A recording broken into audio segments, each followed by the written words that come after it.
Oi, pessoal, tudo bem? Saber o que falar e como falar é muito importante, não só para nós estudantes e jornalistas, mas para todo mundo que precisa comunicar uma ideia. E às vezes isso pode gerar algumas dúvidas ou até mesmo frustração. O Para Notícias de hoje entrevista a jornalista Adriane Werner, que é professora de oratória, e ela conta um pouco sobre o curso e o processo para ter uma boa comunicação. Confere aí. Como é que surgiu a ideia de fazer o curso de oratória? Eu trabalhei em televisão muito tempo. Então, por exemplo, na RIC eu trabalhei 16 anos, desde quando eu estava na faculdade ainda. E lá, quando eu comecei principalmente a trabalhar com a apresentação de jornal, a gente tinha muitas entrevistas de estúdio. Então, eu muitas vezes percebia que o entrevistado ficava nervoso, não sabia onde pôr a mão, não sabia se olhava para a câmera, se olhava para mim, que tipo de roupa ele deveria usar. Então, eu também já dava aulas na faculdade nesse período. Eu pensei assim, poxa, eu posso unir as minhas habilidades de sala de aula com as habilidades de televisão e ajudar essas pessoas a terem uma performance melhor. Então, eu comecei a trabalhar com media training, né? Formatei, estudei, desenhei, isso que a gente chama de media training, que é o treinamento de mídia, como conviver com a imprensa, como dar entrevistas e tal. Mas aí eu percebi assim, não adianta só nós estarmos preparados para dar entrevistas. Há outras situações na vida em que nós precisamos falar em público. Então eu comecei a estudar e desenvolver também o treinamento em oratória, que é como falar em público. E o mesmo raciocínio me levou a um terceiro ponto, que também não adianta só nós estarmos preparados para falarmos em público, nós precisamos saber nos portar nas diferentes situações profissionais que se apresentam na nossa vida. Então, também comecei a estudar e trabalhar a questão da etiqueta profissional. E desde então, isso foi lá em 2004, desde então eu tenho trabalhado nessas 3 linhas nos treinamentos de comunicação pessoal: oratória, media training e etiqueta profissional. Como é que funciona o curso? Você pode contar um pouquinho para a gente?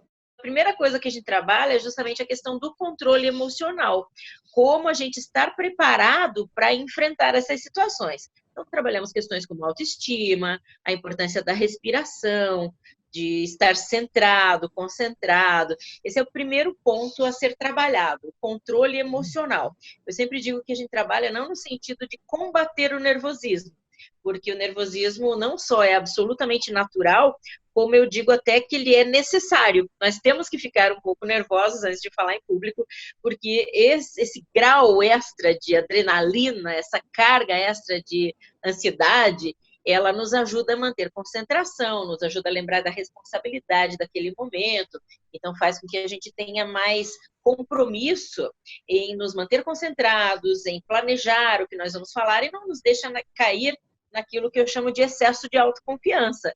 Uma máxima que eu uso é: autoconfiança é ótimo, excesso de autoconfiança é um problema. E depois nós trabalhamos algumas outras coisas importantes também, como, por exemplo, linguagem verbal e não verbal. Então, qual é a linguagem ideal para nós falarmos com os mais diferentes públicos? Como trabalhar o nosso corpo, como deixar que o nosso corpo fale, né? E o corpo ajuda muito na expressividade. E, por fim, trabalhamos, então, no planejamento de conteúdo, que é aquela coisa de toda fala tem que ter início, meio e fim. Você tem alguma dica para quem está começando? Como que faz para poder melhorar a questão da oratória? A gente tem um passo a passo para conseguir eliminar os vícios de linguagem. O primeiro deles é reconhecer. E muitas vezes a gente depende que alguém nos aponte. Olha, Amanda, você está falando muito né. Adriane, cuidado para não usar tipo assim.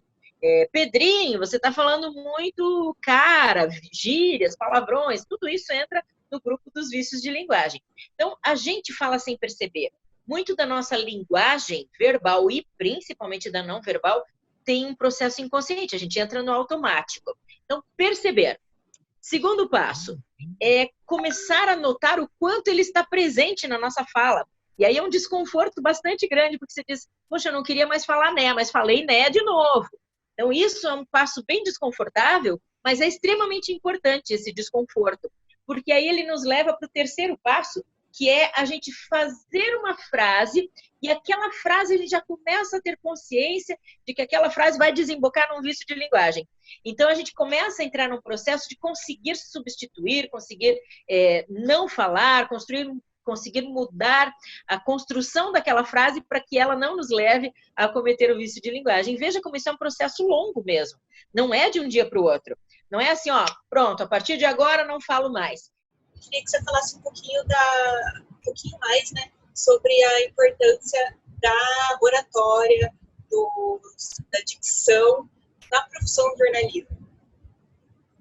Bom, a profissão, eu digo que é uma profissão que me escolheu. Eu disse ali no começo que eu sempre gostei de microfone, sempre gostei de falar, sempre gostei de cantar, mas eu pensava em fazer outras profissões, seguir outras profissões. Pensei em estudar história, queria muito ser cantora, então fui estudar canto também, mas o jornalismo me escolheu. E hoje eu digo que não me imagino em outra profissão, eu amo jornalismo, eu acredito que a nossa função social é muito importante. Imagina nos tempos que a gente vive hoje, de tantas fake news, de tanta intolerância, acredito que o nosso papel social é muito importante no sentido de trazer as notícias, de fazer com que as pessoas possam ser informadas, é muito nobre. E como é que a gente faz isso, né? Como é que a gente consegue melhorar essa comunicação? Em primeiro lugar, com o autoconhecimento. Então, o que é que a gente quer de verdade dizer? Quando a gente consegue sistematizar qual é a nossa bandeira, qual é a nossa mensagem, qual é o nosso discurso, isso já fica um caminho muito mais facilitado para a gente conseguir transmitir isso para as pessoas.